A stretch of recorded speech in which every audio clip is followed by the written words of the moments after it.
When Rick Grimes and his group first discovered the West Georgia Correctional Facility, I saw its potential. Concrete walls, razor wire fencing, even past all the decay wandering around was something rare in The Walking Dead. A place built for containment that could be repurposed for survival. Located near Noonan, Georgia, this men's correctional facility fell early in the outbreak. A riot and a fire tore through the administration wing, opening a breach that let the walkers flood in. A handful of prisoners survived thanks to a CO that sealed them inside the cafeteria, and they lived for 10 months off the stored food. When Rick's group finally arrived and cleared it out, they found more than just a roof over their heads. They found a chance to rebuild. In a world crawling with slow, relentless walkers, the prison offered something that almost didn't exist anymore: structure, protection, and the faint possibility of peace. The prison provided what most survivors could only dream of, the first of those things being shelter, and in this case, real, solid protection. Rows of steel-barred cells that can be secured at night, turning each block into a defensible zone. There were roofs to block the weather, walls thick enough to stop anything short of a tank, and enough interior space to house an entire community. In the apocalypse where most people are sleeping in abandoned houses or tents, this is a luxury. Next up on the pros are the resources. The cafeteria food that sustained the inmates for nearly a year gave the group time to adapt. Outside, we have room for crops and livestock, and nearby, a pond offering a renewable water source. With filtration and boiling, it could be used for drinking and irrigation. With enough manpower and patience, the prison had everything needed to sustain life. There was also a medical wing that proved to be an invaluable resource. It wasn't much, but Carl discovered enough supplies to save Herschel's life after his leg amputation. Even limited stockpiles of gauze, antibiotics, or IV fluids could mean the difference between life and death in a world without hospitals. From a security standpoint, the prison was a fortress, built to contain people, which also makes it perfect for keeping people out. The facility has 3 layers of fencing, 2 perimeter barriers enclosing the grounds, and 1 inner fence surrounding the main building, topped off by barbed wire. The heavy steel gates and reinforced walls made it nearly impossible for walkers to break through without extended pressure. On top of that, the guard towers offer high vantage points which are perfect for patrol and defense. With a few competent shooters, you could monitor and eliminate people before they get too close.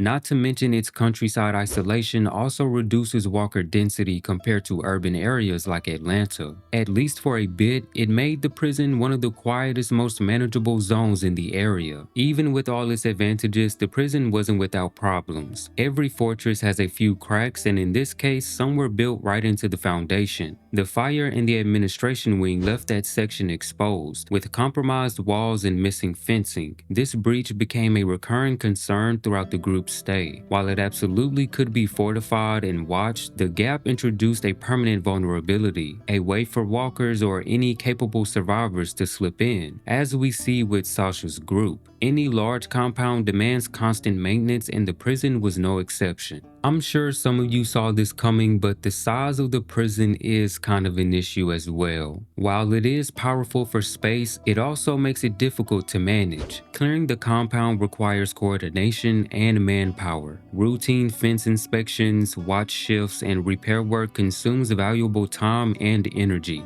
For smaller survivor groups, maintaining that level of security would be nearly impossible long term. The more ground you have to cover, the more chances there are for something to go wrong. Despite these headaches, Rick's group managed to transform the prison into a thriving settlement. They grew food, raised animals, and established a council. For a brief period, it was the closest thing to civilization the apocalypse had seen. But even well-built systems eventually face breaking points. The flu epidemic exposed the limits of their medical preparedness, and the governor's return marked the end of the stronghold. His attack destroyed the fences, breached the walls, and let the dead flood in. The fall of the prison wasn't just the collapse of a structure, it was the collapse of an idea that safety could ever be absolute. As a safe haven, the prison is one of the most effective long-term shelters in The Walking Dead's universe. Its defenses and infrastructure make it ideal against slow-moving walkers, and its layout layout supports a degree of self-sufficiency unmatched by most survivor locations. However, sustainability depends on manpower, discipline, and constant vigilance. With a large organized group, farmers, guards, medics, the prison could function for years. With fewer people or limited resources, its maintenance demands would eventually outpace its security. If you have a group of 10 to 20 people, I'd give it a D. If you have about 30 or more, I'd say it could jump all the way up to a B or even an A. Any more people on your side and it definitely gets an S. I know the fences did have a struggle in season 4, but you can definitely beef them up with all the wood surrounding the prison, on top of creating spikes for the walkers to get caught on, which is exactly what our group ends up doing. And you can also lead the hordes away in vehicles, which is something that literally anybody could have thought of. As long as nobody shows up with a tank or other heavy military grade equipment, your chances of survival are there. Honestly, the hordes and the governor, we all know the plot demanded them, otherwise we wouldn't have a story. So it's whatever, I guess. Still, as far as apocalypse sanctuaries go, the prison remains one of the best humanity ever